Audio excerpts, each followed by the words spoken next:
Assalamu alaikum, I'm Aisha and you're watching Samaa News. Here are today's headlines. Fresh diplomatic efforts are underway as the United States and Iran prepare for another round of high-stakes talks before the current ceasefire expires, with Islamabad emerging again as a likely venue. Another round of direct talks between the United States and Iran is expected before the two-week ceasefire announced on April 7th expires next week. According to multiple US media reports, both Tehran and Washington have agreed in principle to resume negotiations. However, alternative venues like Geneva, Istanbul, Turkey, and Egypt are also under consideration. US President Donald Trump has indicated willingness to continue negotiations, saying Iran had reached out and expressed eagerness to strike a deal. US Vice President Vance has said the United States has made significant progress in recent talks with Iran, but the next move now rests with Tehran. Speaking on Fox News' special report with Brett Baer, Vance said negotiations with Iran had made a lot of progress. However, he stressed that despite positive signals, Iran did not move far enough toward agreement during discussions. He made it clear that any further diplomatic steps depend on Iran's response. According to him, the ball is in Iran's court regarding the future of negotiations.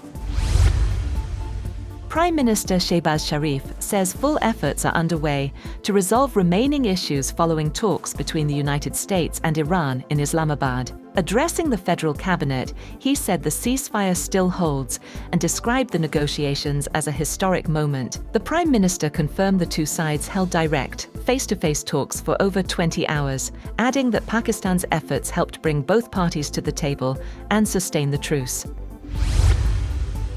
President Donald Trump says Iran is seeking a deal and has reached out to resume negotiations, but insists that any agreement will not allow Tehran to have a nuclear weapon.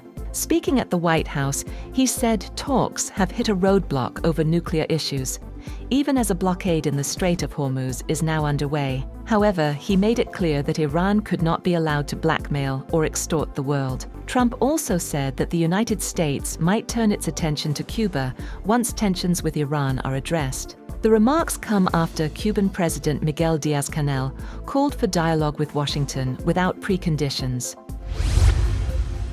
China has said that a US blockade around Iranian ports was dangerous and irresponsible after US President Donald Trump threatened to sink any boats that sought to leave or dock there. Chinese Foreign Ministry spokesman Guo Jiakun told a news conference that the US increased military deployments and took a targeted blockade action, which will only exacerbate tensions and undermine the already fragile ceasefire agreement and further jeopardize safety of passage through the strait. Furthermore, he said that China would impose countermeasures after US President Donald Trump threatened new tariffs on its goods entering the United States if Beijing provided military assistance to Iran during the war. Chinese President Xi Jinping has called for a more robust and dynamic partnership between China and the Arab world. Speaking during a meeting in Beijing, Xi emphasized that the world is undergoing unprecedented changes, requiring stronger international cooperation and unity. He highlighted that humanity is currently facing critical choices between peace and war, and between unity and confrontation. He stressed that closer China-Arab relations are essential to navigating global instability and promoting shared development.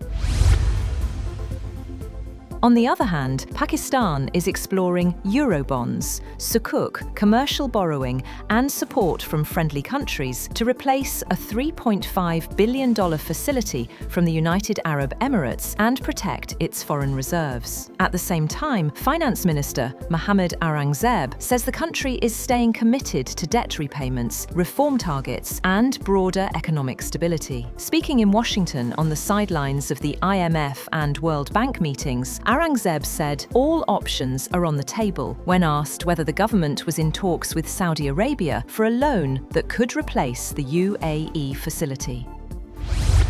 And global oil prices edged lower as hopes for renewed US-Iran talks eased market concerns despite continued disruptions in the Middle East. Brent crude fell 0.6% to $98.74, while US West Texas Intermediate dropped 2.3% to $96.78 after a previous surge driven by the US blockade of Iranian ports. The International Energy Agency reported the largest oil supply disruption in history, with 10.1 million barrels per day lost in March due to attacks on energy infrastructure and the Strait of Hormuz crisis. That's all for now. For more updates, visit www.samaa.tv. Thank you for watching Samaa News.